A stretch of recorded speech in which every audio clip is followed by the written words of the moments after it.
Greetings and welcome to my channel. This is Sorcerer Tal. You can also find me on Facebook in the Sorcerers Guild. Today on Magical Theory and Unorthodox Weirdery, we are going to be talking about the concept of reincarnation. Now, because there's a lot of religious connotations involved with the concept of reincarnation, I would like to remind you that nothing I say on this playlist should be taken as official guild policy or position on any matter. Yeah, you don't need to believe in reincarnation to be a member of the Sorcerers Guild or to practice sorcery. In fact, you don't need to subscribe to any particular religious philosophy or spiritual paradigm to be a member of the Sorcerers Guild. We accept all paths. Okay, now that that is out of the way, a little while ago, a little over a week ago, in my previous video, an Odell update, I said that the next video in the Magical Theory update, in the Magical Theory playlist, would be coming out the following Friday.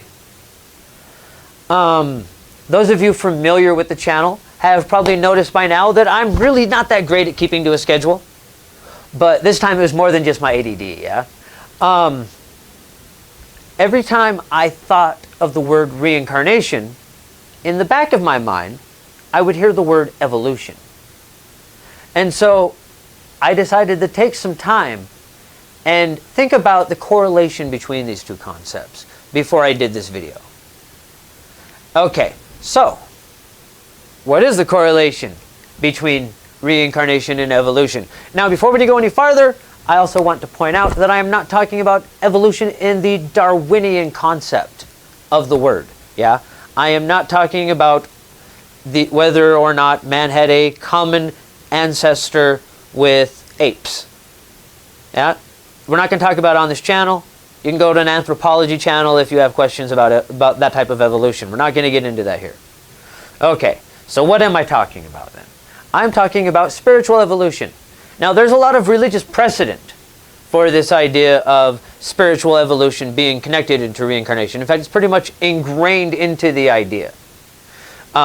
We've got it in Buddhism, we have it in Hinduism. In fact, with those paradigms, the idea is that one is spiritually evolving to the point that they can leave the material plane and no longer have to reincarnate. I don't know how interested I am in that myself, the idea of leaving the material plane and never coming back here again.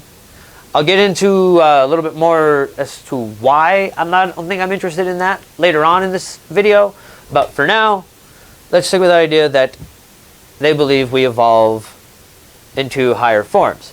Okay, so we go from insect to rat to dog to horse to human, etc., until we leave the cycle. Now, I'm not even sure that I'd rather be a man than a dog, frankly. I'm not sure that I see one of those life forms as higher and lower on that kind of scale. But let's talk about reward and punishment. Yeah, there's reward and punishment involved in that idea. That it's better to be a man than a dog, or like if you're a man and you do poorly, you're going to go backwards, and if you do well and learn the lessons, you go forwards. Okay, well, there are lessons to be learned in reincarnation, whether you believe in these cycles or not. Okay, if, like, for example, say you did something horrible in a past life. You did something that made the world a lesser place. Well, when you die, you got to come back to that same world that you just made a lesser place. There's a cause and effect here. If you make the world lesser, you will be born into a world that is lesser for it. But it's the same if you make the world a beautiful place. Yeah, if you do things to create beauty in the world, to raise the world up, you will be born in a more beautiful world by your own actions. It's a very direct cause and effect. I don't know if you really want to call it reward or punishment. It's just how things are. There's an undeniable correlation there. Okay, now, I also believe that somewhere along this evolution, we need to start becoming whole. Yeah, I talked a lot about the idea of cohesion within our spiritual form. Evolution is conducive to that if we can learn to keep memories. Yeah, we're not going to learn this lesson of not making the world a lesser place if we don't remember that we're responsible for it. If we don't remember, we're the one that did the thing that is now causing us problems. Yeah? If you don't remember it, how do you learn the lesson? So in order to learn these lessons, we need to start having this memories from the previous lives and begin forming this astral cohesion. Now, how do we get this astral cohesion? Okay? Yeah, why are we talking about this as sorcerers in the first place? It's more of a religious concept, isn't it? Well, it is, in a lot of ways. But like I said, there's power to be gathered here from working within this paradigm. Even if you decide it's not the base paradigm for you, coming into it and using it can be powerful. It gives one momentum. I talked in previous videos about the idea of momentum. So that we push forward and we give this cohesion to ourselves. If we're rolling with the same memories and the same existence from life to life, that builds a lot of momentum behind us. That gives us a lot of potential power to our spellcraft. And even if you don't want to believe it on a daily basis, if you are able to tap into that paradigm when you're spellcasting, it can be useful to you simply for that momentum. We create this cohesion. One of the best ways that I have found, and according to my memories, found this a while ago, is this idea of a personal sigil. A symbol that represents you. I have many videos on what a personal sigil is. I will post one of those here. But this gives us a stamp, a symbol of who we are, besides that follows us from life to life, unlike our name. Yeah, a lot of us believe we have our higher self has a true name, but that's its focal point. Yeah, and this symbol can be attached to the higher self, but it is also a concept of self, of a person, of an entire platform that can then be brought from one life into the next, keeping that momentum, creating that cohesion, and we can actually fashion memories around this personal sigil. So that's one of the many uses behind a personal sigil, is to help with this concept. Now, I talk about with this evolution. And that's also where another thing we want to think about with this personal sigil. A lot of us that believe in reincarnation, we have a tendency to think of our current selves as the end goal. Yeah? Well, reincarnation is not a static thing. We want to think of it as something that is ongoing. We are not the end of a process. We are one phase within the process. So even if you didn't have a personal sigil before, and you want to start remembering, you want to start having a more cohesive astral form, even if you can't remember your past, well, maybe now is the time to start. So we get that sigil built up in this life. And whether we've had it in past lives or not, we can start it in this one and begin building around it. Yeah, we are evolving forwards. If we already have that sigil from past lives, we can actually glean knowledge from it, especially if one has, well, assuming if one has these symbols, one probably was practicing spellcraft in previous lives.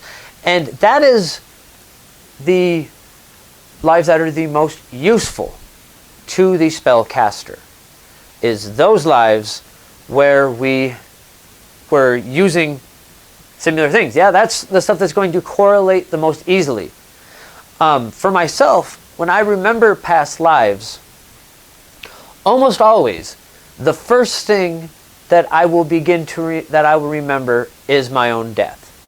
So I did do a hashtag guild questions post on reincarnation in the guild earlier today, so that I could get some other guild members' thoughts on the concept of reincarnation before I actually posted this video.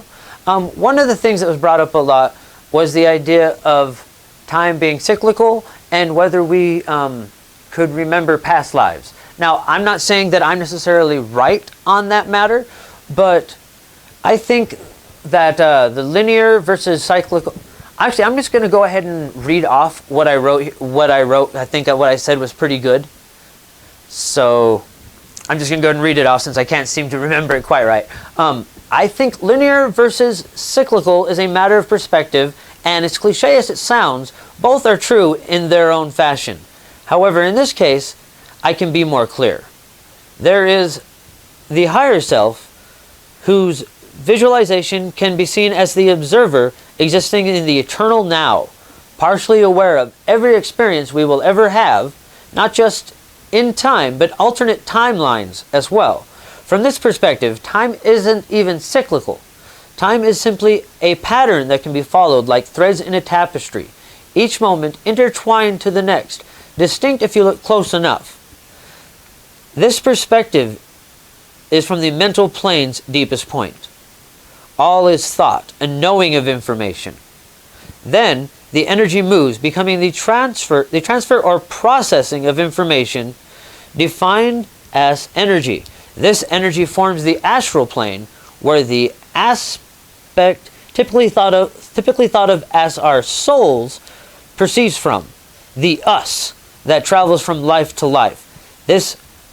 From this perspective, time exists but is infinite, with one long cyclical history that creates a spiraling effect as the same patterns eventually repeat over time, with only slight changes that rises us up ever upward with each reiteration in the chain, till finally we reach the lower soul, that which is the current you.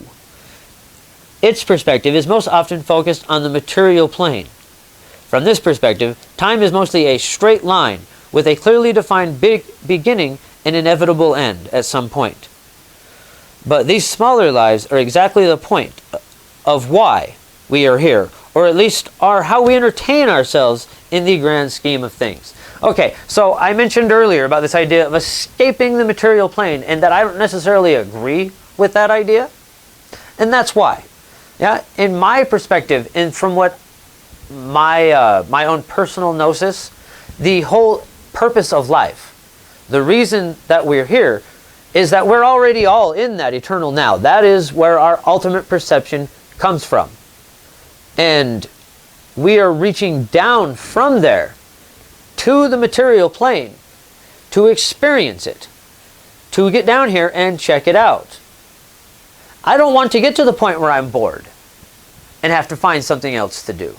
Yeah? I would rather spend as many lives here experiencing as much of this reality as I can and savor it. Get what I can from it. Maybe it's not always wonderful. Maybe it's not always the perfect world and the perfect life. But this is how we're entertaining ourselves. This is the entertainment available to us. We might as well make the most of it and enjoy it as we can, until we have to go find something else. I'm sure there are alternative timelines and realities, but this is where we are.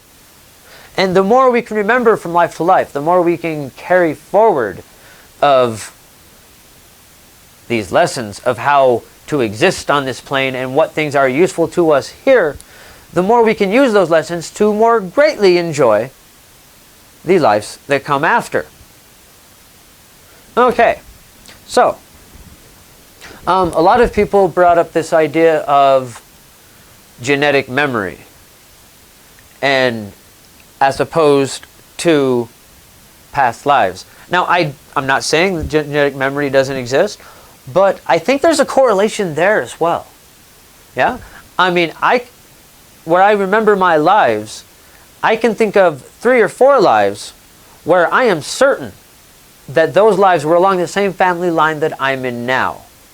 And I don't believe that these are genetic memories, because a genetic memory, which I have some experience, which I also believe I have some experience with, is just kind of a vague knowing of something, where a past life memory is a distinct memory of an exact time and place. I mean, it can be kind of vague too, but there's a distinctness to it that is lacking in a genetic memory. That's just a memory that your grandfather and his grandfather and his grandfather and his grandfather all did this thing, so now your body just kind of has almost an inherent muscle memory for that process. Yeah, I have followed that instinct, that base instinct to its conclusion. That's a good way to put it. Yeah, genetic memory is more of an instinct that we are able to follow, that takes us somewhere, even though we don't really know necessarily where it's going. It's just another form of muscle memory that follows us. It follows the body. It doesn't follow us. It follows the blood. There are things in the blood. We can get into the intricacies of the blood in a following video, perhaps, but not in this one. But I'm just saying that there's a frequency, yeah, that we tend to be born within the same lines because there is a frequency. I have said in the Sorcerer's Shadow Volume 1, I talked a little bit about reincarnation in there as well, and that we are called down into the frequency of a matching human brain. Yeah, we have our existence on the mental plane, and each one of us, our prime awareness, has its own frequency that it vibrates on. And this is when we become reincarnated, is when another brain is born that matches that frequency and we are drawn down into it. With these three planes, I like to think of it as a needle and thread, yeah? We have the mental plane, the design, the concept of what the tapestry will be. And then we have the astral plane, which is the needle, diving down into the material plane, the fabric, and then back up, pulling the thread and sewing us from one life into the next. And this is where we gain our immortality, yeah? I talked about when we are brought down from one brain into the next, as we begin to retain memories and knowledge, then we achieve a type of immortality that is independent of any one particular material form. Okay, I think that's going to be it for this episode. Thank you once again for joining us. If you haven't subscribed to the channel, please take the opportunity to do so now. And until next time, bright blessings and an interesting fate. This has been Sorcerer Tal.